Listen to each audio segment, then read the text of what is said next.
11 საათიანი დაკავების შემდეგ დიდი ბრიტანეთის მეფის ჩარლზ მესამის ძმამ ენდრიუ მაუნტბატენ უინძორმა პოლიციის განყოფილება დატოვა. ამის ამსახველი კადრები საერთაშორისო მედიაში გავრცელდა. ბრიტანულ სამართალდამცავ უწყებებში აღნიშნავენ, რომ გამოძიება გრძელდება და ყოფილი პრინცი სწორედ მის ფარგლებში გაათავისუფლეს.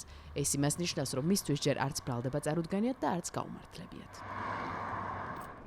პროსტიტუციასა და პედოფილიაში ბრალდებულ ამერიკელ ფინანსისტთან ჯეფრი ეპშტეინთან კავშირების გამო ენდრიუ მაუნტბატენ უინძორი კრიტიკის ობიექტი არაერთხელ გამხდარა და სულ ბოლოს ამის გამო ყველა სამეფო ტიტულით ჩამოერთვა. თავად გამოძიება კი ამჟამად მუშაობს მისი მხრიდან სამსახურებრივი მდგომარეობის ბოროტად გამოყენების საქმეზე. კერძოდ, გამოძიების ერთ-ერთი ვერსიის თანახმად 2010 წელს საერთაშორისო სავაჭრო ორგანიზაციაში მუშაობის პერიოდში ყოფილი პრინცი ენდრიუ ჯეფრი ეპშტეინის კონფიდენციალურ სავაჭრო ინფორმაციას უგზავნიდა.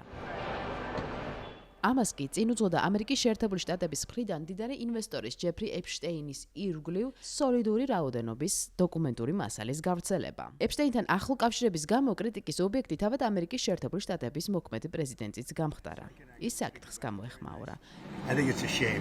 ვფიქრობ, ეს სირცხვილია, რაც მოხდა ძალიან ცუდია სამეფო ოჯახისთვის. ძალიან სევდიანია იმის ყურება, რაც ხდება მეფის ძმის ირგვლივ. ის მალე ჩვენს ქვეყანაში ჩამოვა.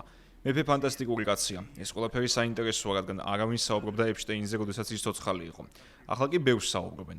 მე შემიძლია მასზე საუბარი, რადგან სრულად ვარ გამართლებული. მე არაფერი ჩამიდენია. პირიქით, ის მებრძოდა მე მათ შორის არჩევნებზე, რაც 3 მილიონ გვერდიანი დოკუმენტებით სულ ახლახან გავიგე. დონალდ ტრამპი არ ცდება იმაში, რომ მომხდარი ბოლო სკანდალებით დამძიმებული სამეფო ოჯახისთვის კარგი ამბავი არ არის. უპრეცედენტო შემთხვევა უინძორის სასახლეზე უკვე აისახა ნეგატიურად. ეს საკითხი ნდობას ეხება. არ მგონი ამის შემდეგ ვინმე სამეფო ოჯახს ენდოს. დავუმშვიდი მას შემდეგ, რაც გავიგე, რომ ვინმე მაინც დააკავეს ამ საქმის ირგვლივ. სამართლის უზენაესობა ყველაზე უნდა გვრცელდებოდეს. ამ ყველაფრის შემდეგ აზრი შემეცვალა და ნეგატიური თვალით დავინახე სამეფო ოჯახი. ვფიქრობ, კარგია, რომ მაღალი რანგის სახელი და გვარი იქნა დაკავებული ეპშტეინის ფაილების ფარგლებში. ვერ ვხედავ, რომ ამერიკაში ამ მიმართულებით რაიმე ხდებოდეს. ამიტომ მოხარული ვარ, რომ ძალაუფლების მქონე ინდივიდებიც იღებენ იმას, რაც დაიმსახურეს. 66 წლის ენდრიუ